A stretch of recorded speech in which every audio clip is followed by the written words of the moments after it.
रेहान को मैं क्या जवाब दूँ? मुझे कुछ समझ नहीं आ रहा है। उसने मुझे मुश्किल में डाल दिया है। मैं दूसरी शादी नहीं करना चाहती, पर वह है कि मेरे पीछे ही पड़ गया है। मुझसे शादी करना चाहता है। मैं दोबारा उन दर्दों को सहन नहीं करना चाहती जो मैं पहले सहन कर चुकी हूँ। अब सब ठीक-ठाक चल रहा है। मेरी ज़िंदगी सही दिशा में चल रही है। मैं खुश हूँ और मेरी बेटी भी। रेहान जानता है कि मैं तलाकशुदा हूँ और मेरी एक बच्ची भी है 5 साल की। फिर भी वह मुझसे शादी करना चाहता है और मेरी बेटी को भी अपनाना चाहता है। पर शादी करके मैं दोबारा उस पीड़ा में नहीं पड़ना चाहती जिससे मैं निकल कर आई हूँ। रेहान पूछता है कि आखिर बात क्या है? तुम शादी क्यों नहीं करना चाहती हो? वजह क्या है? मैं क्या बताऊँ? मेरी कुछ समझ में नहीं आ रहा है। वजह बताऊँ भी या नहीं? बताऊँ भी तो किस तरह? कहाँ से हिम्मत लाऊँ? क्या इन दागों के बारे में उसे बता दूँ? दाग, हाँ, यह दाग जो मिटने का नाम ही नहीं ले रहे हैं। अब तक यह दहक रहे हैं यहाँ मेरे सीने पर। मैं पहले शादी भी नहीं करना चाहती थी इन्हीं दागों के चलते, पर मेरी अम्मी नहीं मानी, मेरे पीछे ही पड़ गई। वे समझाती, बेटी शादी के बिना एक औरत अधूरी है। शादी के बगैर उसकी ज़िंदगी जहन्नुम बन जाती है। तू शादी कर ले। तेरे दोनों भाइयों का क्या भरोसा, तुझे कब तक सहारा देंगे? अभी तेरी भाभीयों का मिजाज बढ़िया है, आगे चलकर वे भी तुझे बोझ समझने लगी तो। पर यह दाग, मैं अम्मी का ध्यान दागों की ओर दिखाते हुए कहती, अम्मी इन दागों का क्या करूं मैं? यह तो मिटने का नाम ही नहीं लेते, ऊपर से दहकने लगते समय समय पर। फिर भी आप कहती हैं कि मैं शादी कर लूं। क्या यह दाग छिपे रहेंगे? क्या यह दाग मेरे शौहर को दिखाई नहीं पड़ेंगे? अम्मी चुप्पी साध ली, फिर रोने लगी। बेटी इनका जिक्र मत किया करो। यह दाग तो तेरे सीने पर है, मगर जलन मुझे भी देते हैं। तब आप ही बताइए कि इनके रहते मैं कैसे शादी कर लूं? नहीं बेटी, तू शादी जरूर कर। तुझे मेरी कसम, मेरी जिंदगी की यही तमन्ना है। आखिर में मैं हार गई। मैंने शादी के लिए हाँ कर दी और मेरी शादी धूमधाम से हो गई आरिफ के साथ। पहली रात को मुझे देखकर आरिफ की खुशी का ठिकाना नहीं रहा। आरिफ मुझसे कस्में वादे करने लगे, जहान भर की खुशियाँ लाकर मेरे कदमों में रख देने को बेताब हो उठे। आरिफ को खुश देखकर मैं भी खुश हो गई, पर मेरी खुशी कुछ पल की थी। शादी के दूसरे ही दिन जब मैं आरिफ की बाहों में थी और यह मुझे चांद तारों की सैर करा रहे थे, अचानक जमीन पर आ गिरे धड़ाम से और करवट बदल ली। मुझे कसमसाहट हुई। क्या बात हुई? क्यों हट गए? मैंने आरिफ को अपनी बाहों में भरना चाहा तो आरिफ ने झिड़क दिया और दूर जाकर बैठ गए। क्या बात है, आप नाराज क्यों हो गए? यह दाग कैसे हैं? ओह, मुझे होश आया। मेरी नज़र मेरे सीने पर गई। मैं दहल गई। मैंने उसे दुपट्टे से ढक लिया। कैसे हैं ये दाग? बहुत खराब लग रहे हैं। सारा मूड चौपट कर दिया। किस तरह के हैं यह दाग? मैं आरिफ को अपने आगोश में लेते हुए बोली, यह दाग चाय के हैं। चाय के? जी, मैं जब छोटी थी, यही तकरीबन 5 साल की, मेरे सीने पर खौलती हुई चाय गिर गई थी। पूछो मत, मैं तड़प कर रह गई थी। इनका इलाज नहीं हुआ था? इलाज हुआ था और यह तकरीबन ठीक भी हो गए थे। पर क्या? एक दिन इन जख्मों पर मैंने एक क्रीम लगा ली थी, तभी से यह दाग सफ़ेदी में बदल गए। बहुत इलाज कराया, मगर सफ़ेदपन गया ही नहीं। कहीं यह दाग वे दाग तो नहीं जिसका ताल्लुक खून से होता है? ना बाबा ना, वे वाले दाग नहीं हैं जो आप समझ रहे हैं। यह तो जले के निशान हैं। मैं आरिफ को अपने आगोश में भरकर चूमने लगी। आरिफ भी मुझे प्यार देने लगे। अभी कुछ ही देर हुई थी कि उनका हाथ मेरे सीने पर आ गया। देखकर उनका मूड फिर से खराब हो गया। वे दूर हट गए। वे मुझसे दूर रहने लगे। मैं कोशिश करते करते हार गई। वे मेरे करीब नहीं आते। एक ही छत के नीचे हम दोनों अजनबियों की तरह रहने लगे। वे मुझसे नफरत तो नहीं करते थे, पर मोहब्बत भी नहीं। मुझे रुपए पैसे भी देते थे, पर प्यार नहीं। जब भी प्यार देने की कोशिश करती, दूर हट जाते। फिर सुबह मेरे हाथ से चाय भी नहीं लेते। चाय का नाम सुनकर उन्हें मेरे सीने के दाग याद आ जाते। मन उदास हो जाता। इसी बीच मुझे एहसास हुआ कि मेरे अंदर कोई नन्हा वजूद पनप रहा है। मुझे खुशी हुई, पर आरिफ को नहीं। उन्होंने एक फैसला ले लिया था। वह था मुझे तलाक देने का। उन्होंने मेरी कोख में पनप रहे वजूद को तहस नहस करवाना चाहा। मुझे रजामंद करने में पूरी ताकत झोंक दी, पर मैं नहीं मानी और जीती रही उसी वजूद के सहारे। आखिरकार उस वजूद ने दुनिया में आँख खोली। मेरा सूनापन कम हो गया।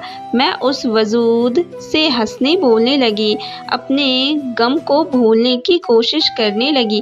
धीरे धीरे मेरी बेटी मेरी सहेली बन गई। अभी मेरी बेटी 2 साल की ही हुई थी कि यह हादसा हो गया।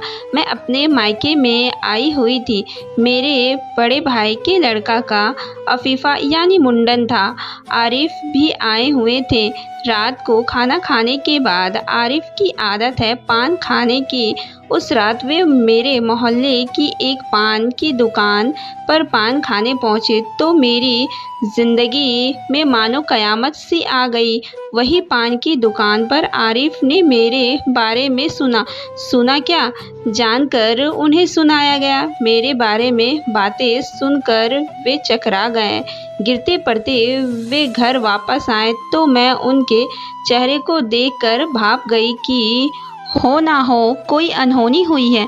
मैं उनके पास पहुंची, पूछने लगी कि क्या बात है। आरिफ कुछ नहीं बोले। मेरे घर चुपचाप ही रहें। गुमसुम पर दूसरे दिन घर आकर कोहराम मचा दिया।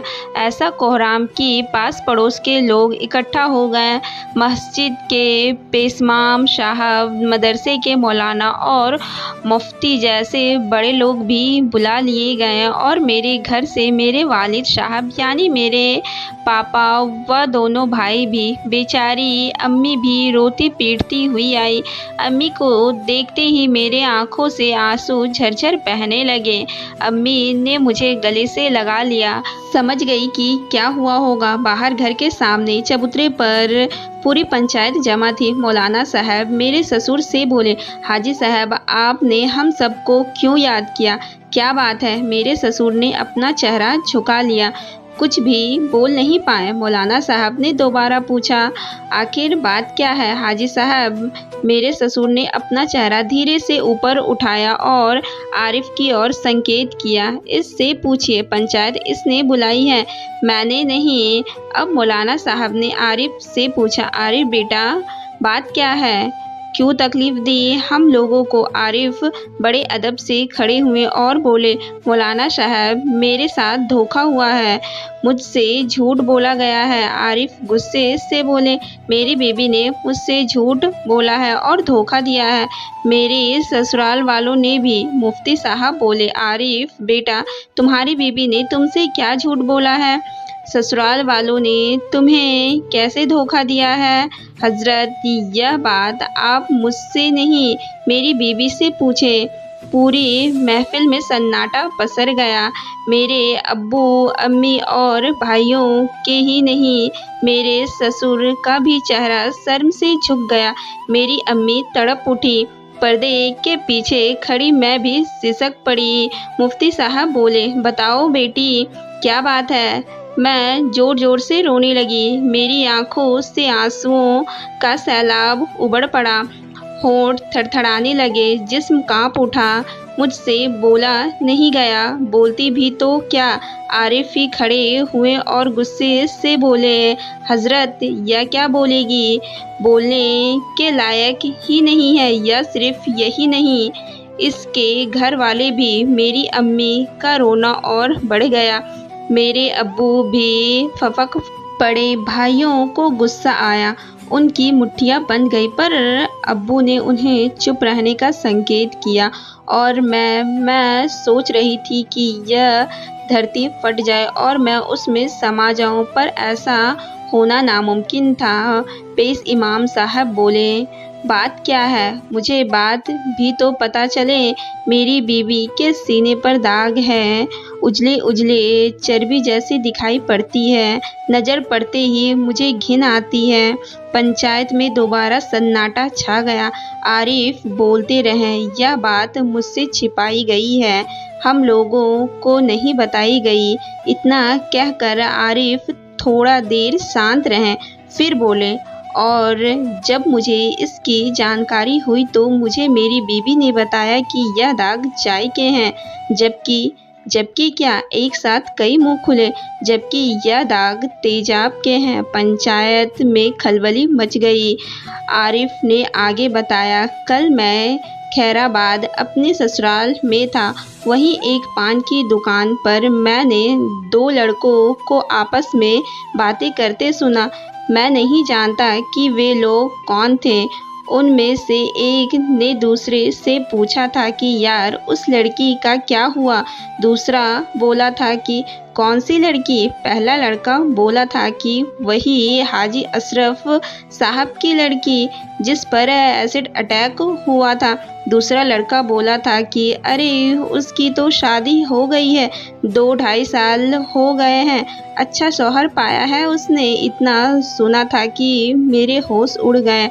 आगे उन लोगों ने क्या बातें की मैं नहीं जानता, लेकिन हजरत मैं यह जानता हूँ कि मैं कहीं का नहीं रहा। पहले तो किसी तरह एक साथ बसर हो रही थी, मगर अब हम साथ नहीं रह सकते। मुझे इस झूठी औरत से निजात दिलाइए। आरिफ अपनी बात पूरी करके बैठ गए। पंचायत में कानाफूसी होने लगी। थोड़ी देर के बाद मुफ्ती साहब बोले, हाजी साहब आप कुछ बताएंगे? क्या मामला है? हमें कुछ समझ नहीं आया। एसिड अटैक कब और क्यों? मेरे अब्बू हिम्मत करके खड़े तो हुए, पर थर-थर कांपने लगे। उनसे बोला नहीं गया। अम्मी ने भी बोलना चाहा, उनसे भी नहीं बोला गया। बस खड़ी खड़ी रोती रही। आखिर में मैं खड़ी हुई। मेरे घर वाले धोखेबाज हैं या नहीं, मैं नहीं कह सकती। हाँ, मैं यह ज़रूर कह सकती हूँ कि मैं झूठी हूँ। मैंने झूठ बोला है। मुझे साफ साफ बता देना चाहिए था इन दागों के बारे में। मैं बताना चाहती भी थी, मगर मुझे कोई सूरत नज़र नहीं आ रही थी। सुन रहे हैं आप? मैं बोली। आरिफ ने खड़े होकर बड़े गुस्से से कहा, यह और इसके घर वाले इसी तरह लच्छेदार बातों में उलझा देते हैं। झूठ पर झूठ बोलते हैं, झूठे धोखेबाज कहीं के। मुफ्ती साहब बोले, आरिफ खामोश रहिए, अदब से पेश आइए। आरिफ सटपटाकर बैठ गया। मुफ्ती साहब ने मुझसे पूछा, बेटी दाग का राज क्या है, बताएंगी आप? मैं फफक पड़ी। ऐसा लगा जैसे दाग दहक उठे, जलन पूरे शरीर में दौड़ गए। मैं बोली, मैं उस वक्त 11वीं जमात में पढ़ती थी। एक हिसाब से दुनिया जहान से अनजान थी। मैं Abul Kalam Azad girls inter college में रोज़ाना अपनी चचेरी बहन के साथ पढ़ने जाया करती थी। मेरी चचेरी बहन भी उसी स्कूल में पढ़ाया करती थी। इतना कहकर मैंने थोड़ी सी सांस भरी और दोबारा कहना शुरू किया, मेरी चचेरी बहन की शादी जिस आदमी से हुई थी वह ठीक नहीं था, जुआरी शराबी था, उनको मारता पीटता भी था, इसीलिए उन्होंने तलाक लेना चाहा था। वह शख्स तलाक देने के लिए राज़ी नहीं हुआ। बहन बेचारी मायके में बैठी रही और कॉलेज में पढ़ाने लगी। मैंने फिर थोड़ा दम लिया और आगे बोली, हर दिन की तरह उस दिन भी हम लोग खुशी खुशी कॉलेज जा रहे थे। हम लोग कॉलेज पहुंचने वाले ही थे कि बहन ने मेरा हाथ पकड़कर मुझे अपनी तरफ खींचा और चिल्लाते हुए बोली कि भागो भागो। मैंने देखा सामने वही जालिम शख्स खड़ा था।